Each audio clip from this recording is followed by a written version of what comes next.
¿Cómo te va, Daniel Gambarte? Hola, Nora. Bien, y contento y feliz. Y muy agradecido de que me hayas invitado a este espacio. Es un honor para nosotros. Bueno, para mí también, así que muchísimas gracias. Dentro de un tiempo vamos a decir, ay, ¿te acordás cuando nacía esta nueva medicina y vino Daniel a la radio? Sí. Vaya a saber dónde van a estar dentro del tiempo.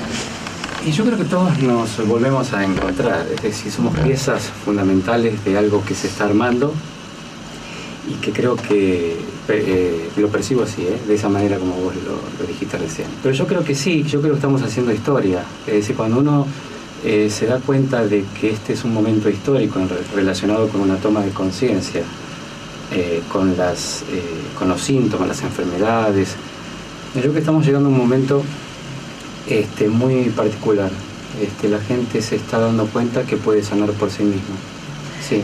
Ayer leíamos las declaraciones del Premio Nobel de Medicina, que durísimo, y dijo claramente que lo que la medicina es un negocio y a ningún laboratorio le conviene que la gente se cure, entonces desvían para otro lado las experiencias y los descubrimientos que sanan y sí te ponen en venta los medicamentos que cronifican las enfermedades para tener clientes durante toda la vida. Yo creo que hay un estudio científico de parte de los que de pronto están de alguna manera llevando a cabo todo este mensaje para el inconsciente colectivo, digo yo, ¿no? Yo creo que hay una gran preparación para tirar estos llamadores y sembrar el pánico, ¿no? Es decir, yo creo que está bien estudiado el asunto, pero como no es la intención, digamos, de alguna manera establecer un concepto sobre lo que la gente ya siente, me parece que también es necesario pasar por este tipo de cosa, de esta contradicción, ¿no?, que tiene el ser humano. Yo creo que todo ha servido para que tomemos conciencia. O sea, yo creo que hay que agradecer también a estas personas que nos empujaron para que nos demos cuenta de algo, de alguna manera, ¿no? Nos empujaron al fondo del pozo, decir. Sí, pero sí, es cierto. Claro, es cierto. Pero es cierto. Cada vez más es compulsiva las campañas que hay en todo el mundo. Yo estuve en Francia hace un año atrás y veía a través de la televisión todas las campañas exprofeso de los medios de comunicación alertando constantemente a la gente. Gripe A, vacunación. Gripe A, el cáncer de mama. Ojo, atención, no porque usted se sienta bien significa que usted está bien. Claro. Es hora que se haga un Papa Nicolau. Claro. O sea, te está diciendo que si estás bien, ojo, está pasando algo, no podés estar bien. Puede ser engañoso. Exactamente, ojo. No vaya a hacer cosa que sea demasiado tarde. No confíe en lo que siente. Puede ser engañoso. Mirá lo que es el mensaje. Yo digo, a mí me viene a ver una madre y me dice, por ejemplo, ¿no?, de los casos que me acuerdo, mi hijo tiene un problema. ¿Cuál es su problema? Y hace mucho que no se enferma.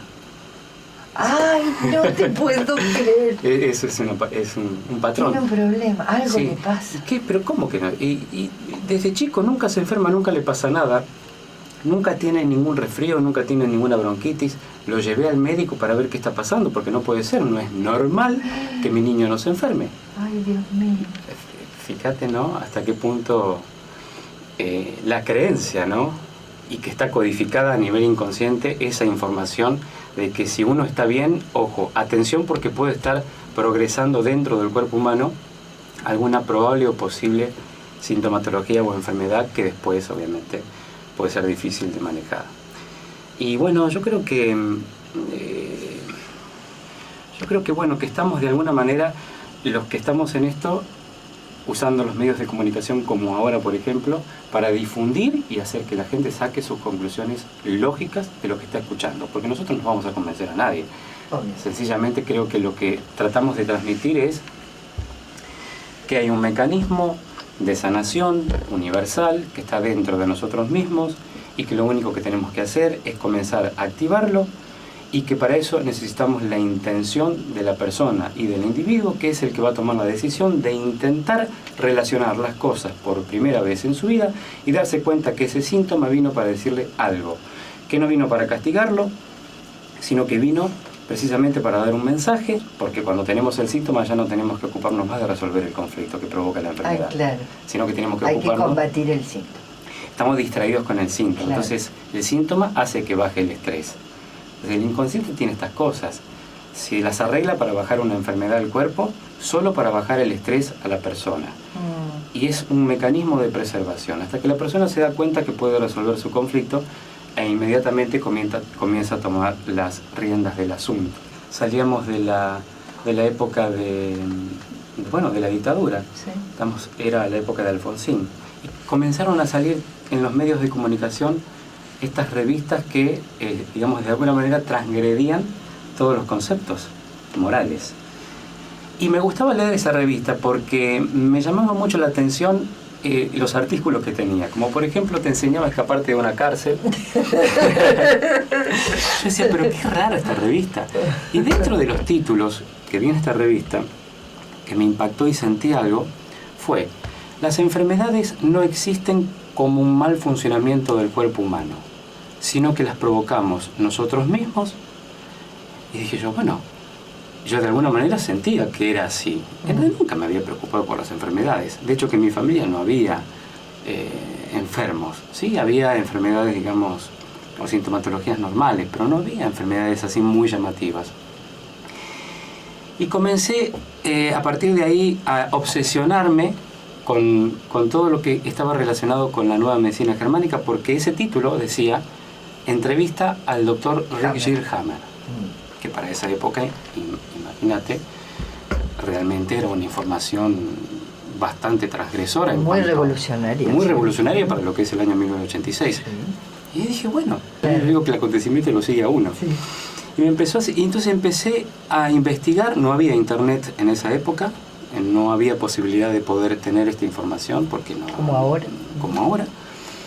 Sí había algunos artículos, pero que llegaban de otros países.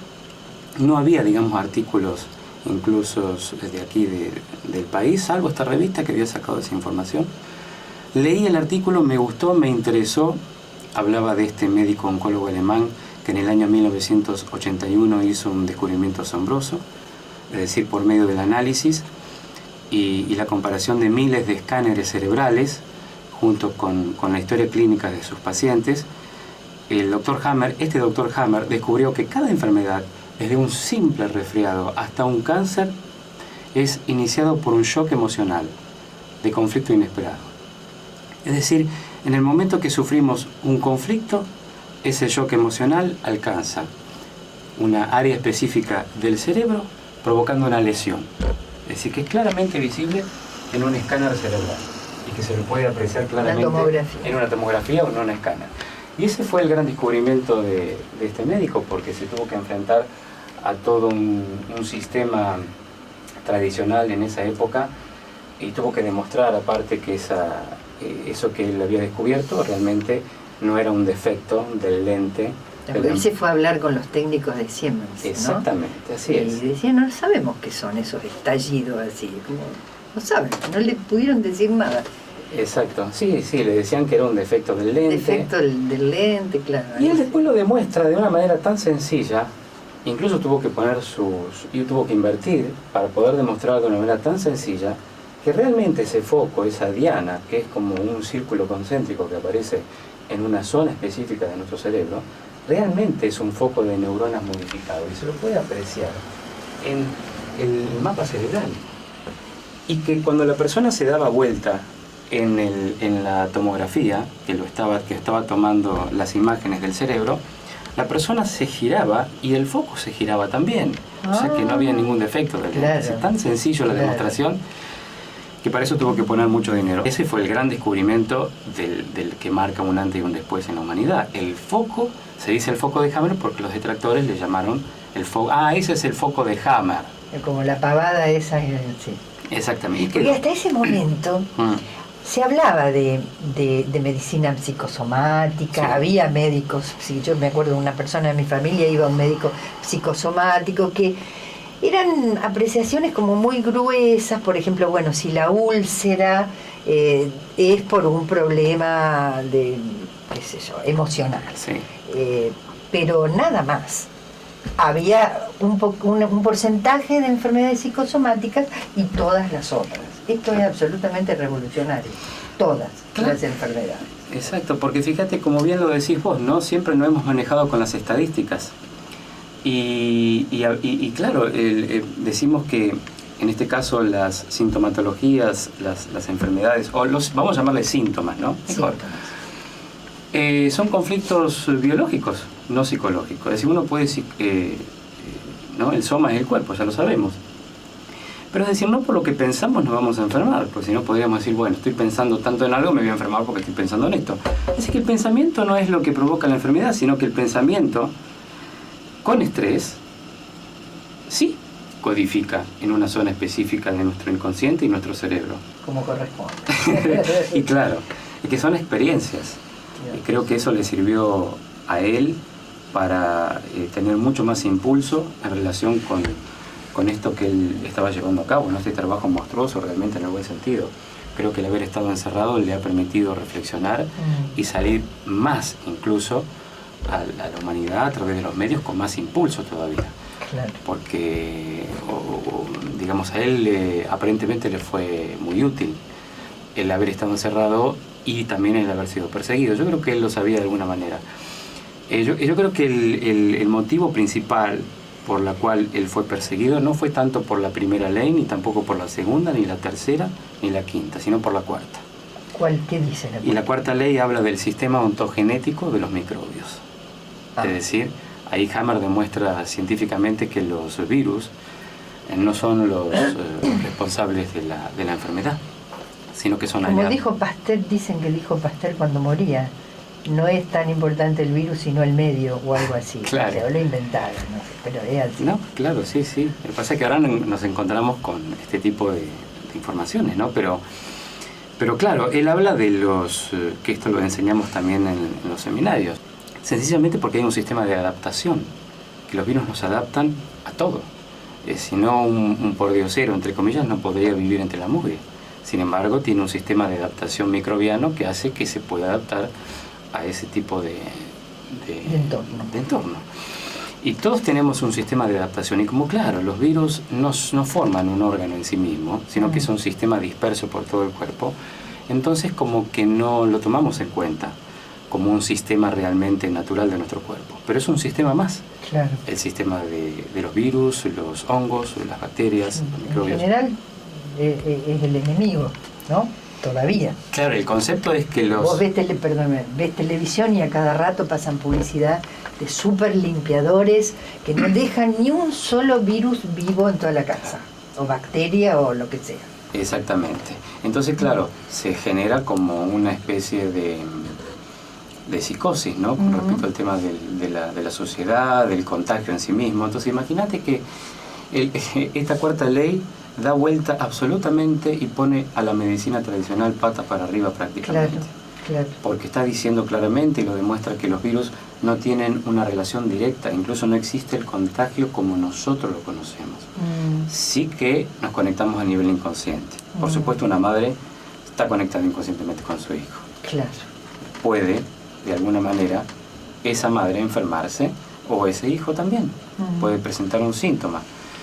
Hablamos de las criaturas y de los niños que no llegan todavía a los 8 años, porque se supone que a esa edad ya se forma la última capa de nuestro cerebro, y entonces ya todo lo que vive el niño es prácticamente, los conflictos que vive prácticamente le pertenece al niño, ya es autónomo, digamos, ¿no? En su forma de vivir las cosas. Claro.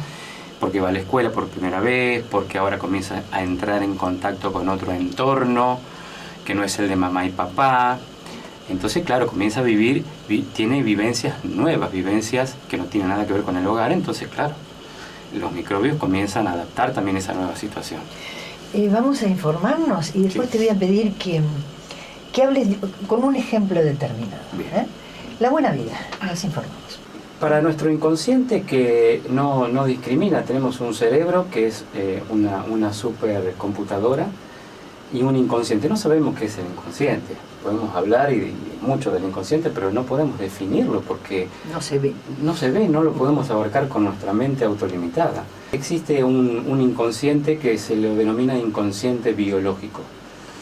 que es el que dispara todas las enfermedades. Es decir, nuestro cerebro simplemente es el traductor.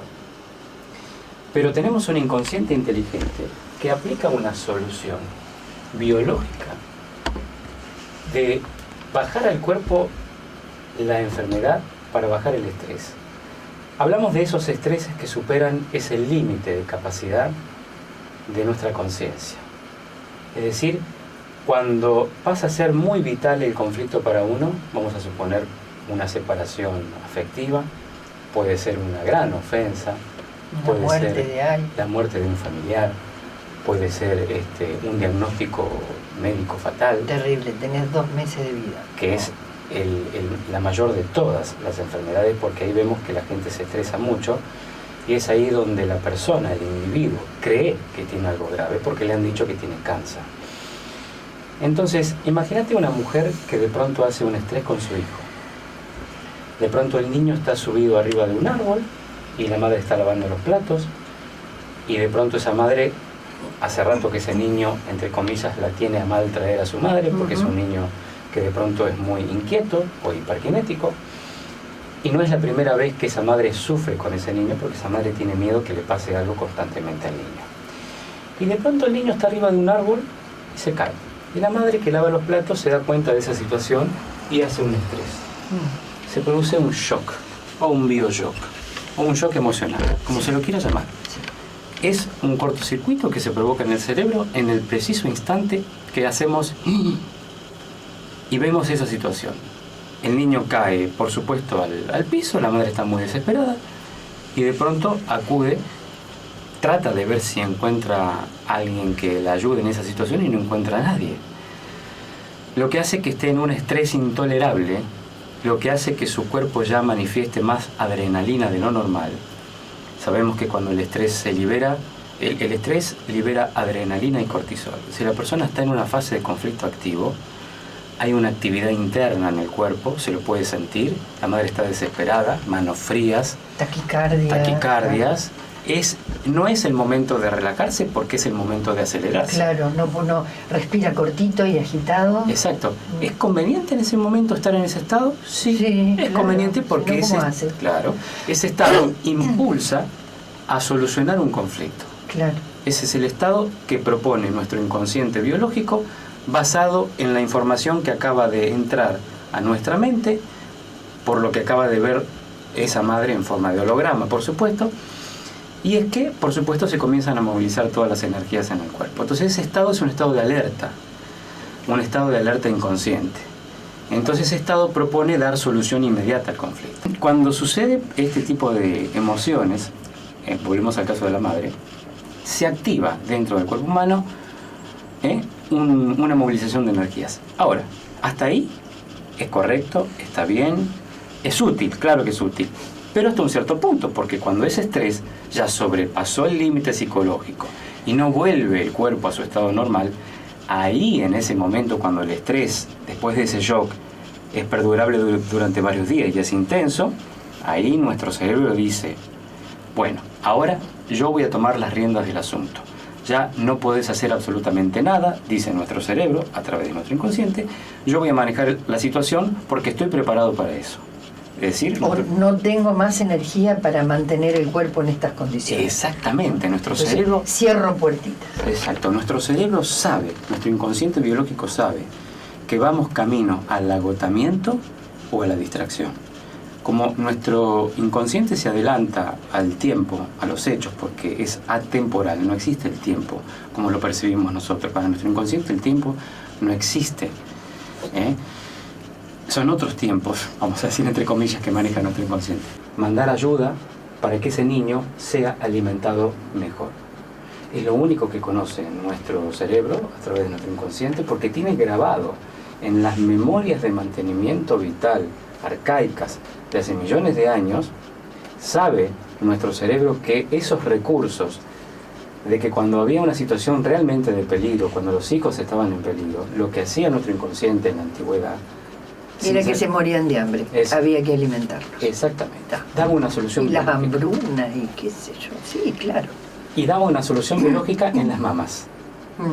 Optimizaba la función de la leche por eso necesitaba más células de lo normal, el cáncer, que es el turbocompresor, y al haber más células permite la posibilidad de poder generar una leche mucho más nutritiva, pero más espesa, por supuesto. Está comprobado científicamente que cuando una mujer tiene un cáncer en la mama, un tumor en la mama, ya está optimizando la función de la leche. Por más que ya no le dé de mamar al niño, porque el niño puede ser grande, claro, de todas maneras segrega como una leche espesa, hasta verdosa podríamos decir, pero que es nutritiva, 4 veces más nutritiva que la normal. Entonces la pregunta es, si el cáncer es malo, ¿cómo puede ser eso? ¿Por qué entonces genera una leche más nutritiva que la normal en la mama izquierda o derecha cuando hay este tipo de estrés que no se puede resolver psicológicamente? Y ahí es donde está la toma de conciencia. Hablamos de que una madre que vive ese tipo de emoción inesperada, que tiene que, por supuesto que tiene que ser una situación inesperada, una situación que te agarra desprevenido y que la mente humana no puede encontrar una solución satisfactoria en ese momento. Claro. En ese caso, ahí sí se activa este tipo de programas, ¿no? Que son programas para preservar una situación. Digamos que la solución no es para ella, no es para la madre, la solución es para el niño. Porque ella, claro, la vivencia es, claro, mi hijo está en peligro. Entonces el cerebro dice, si tu hijo está en peligro, necesita alimentar. El cerebro voy a hacer que lo alimentes mejor. Para ello ya tengo este tipo de programas, que es lo que hizo la célula para sobrevivir, por supuesto. Tengo este tipo de programas y es lo que baja el cuerpo inmediatamente. ¿Con los animales también? Con los animales también.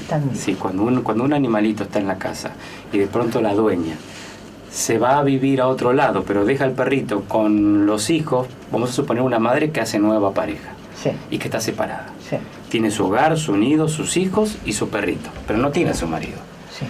Entonces ese es su nido, el perrito y sus 3 hijos. Pero la madre conoce a una pareja, a un novio, se van a vivir juntos y el perrito probablemente, que es una esponja y es nuestro inconsciente exterior, absorbe el conflicto de la familia, porque hay un conflicto de nido. Mamá se va. Claro. Esa es la emoción que hay particularmente en la familia, en el inconsciente familiar. Y la perrita dice, yo me voy a hacer cargo. Y probablemente tenga un tumor, si lo vive muy intensamente y es una perrita muy sensible, probablemente tenga un tumor en la mama. Y es que la perrita es la que va a alimentar ahora a los niños, claro, porque la madre se va. ¡Ay, Dios! ¡Qué increíble!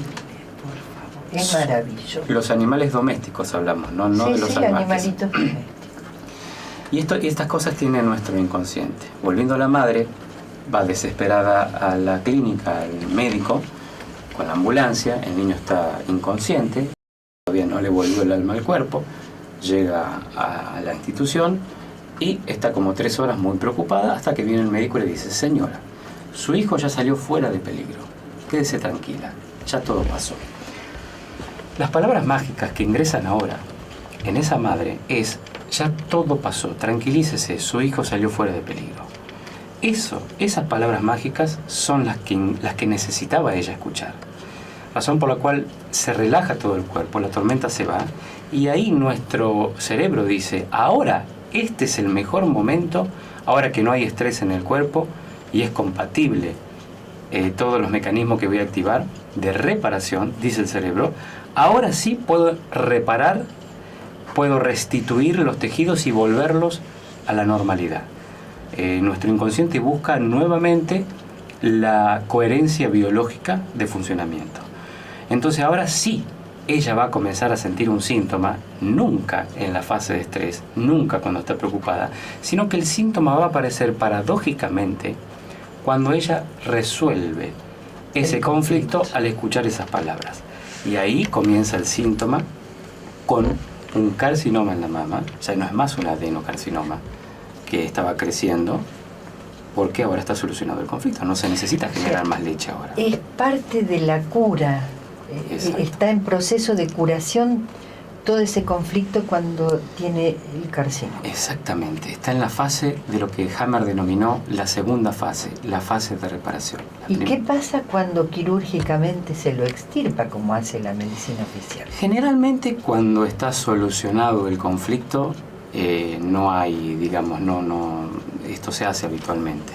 ¿Y cuando se lo extirpa cuando está creciendo? Cuando está en la fase de conflicto activo y no está solucionado el conflicto y esa madre sigue sigue con esa sensación de peligro, porque su hijo todavía sigue en peligro. Sí, el hijo puede estar en peligro por varias razones. No, está enfermo, tiene una enfermedad. O vamos a suponer, o el niño está enfermo, o el niño tuvo un accidente, o ella no lo puede ubicar en un colegio determinado, o el niño se fue con el padre, y ella se está preocupada porque está separado de su marido y su hijo se fue con su padre.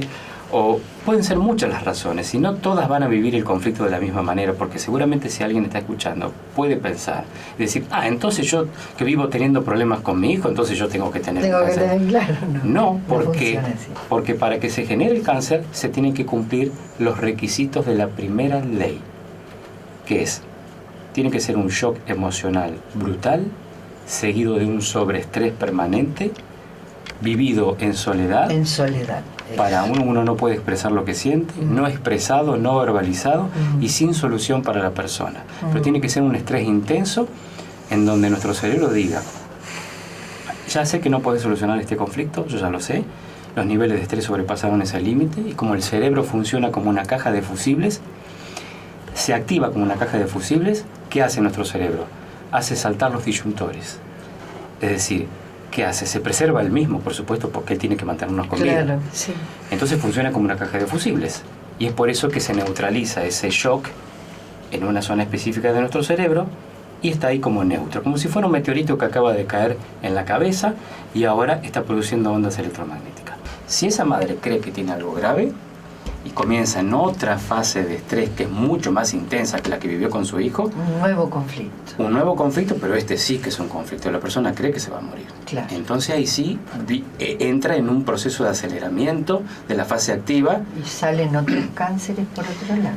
Exactamente, porque el cerebro comienza a dar soluciones de acuerdo a las vivencias que esa persona va teniendo, de acuerdo a la información que va recibiendo. Claro. Entonces por eso lo ejemplificamos de esta manera muy simple. Una mujer hace un estrés con su hijo, el cerebro manda más células de lo normal para optimizar la función de la leche, soluciona el conflicto, se transforma esas células, ahora se enquistan, se encapsulan, o eventualmente el cerebro la saca, y ahora la persona que tiene una patología y siente el síntoma, que es un síntoma de reparación, va a su profesional. Y de acuerdo a qué tipo de relación tenga con su profesional, ¿Qué tipo de si es de cabecera, el médico, claro, no es de cabecera, o es no lo sabemos, quizás a lo mejor se encuentre con que el médico correctamente le da la información, porque está en el protocolo y le tiene que dar esa información, está así establecido, y le da la información. Claro, por supuesto, la que va a tener la vivencia emocional, la que va a vivir el conflicto va a ser el paciente, no el médico. Claro. El médico pasa a ser, en este caso, la relación pasa a ser biológicamente presa-predador. Si está muy preocupada ahora que le dicen que tiene esta enfermedad, probablemente haga otro estrés y la preocupación sea la misma. ¿Con quién se va a quedar mi hijo? Claro. ¿Quién lo va a alimentar? Se retroalimenta eso. ¿Y qué dice el cerebro? Esta mamá que tiene el tumor, el cáncer, es peligrosa por la vivencia que tiene la persona, no porque el cerebro lo diga.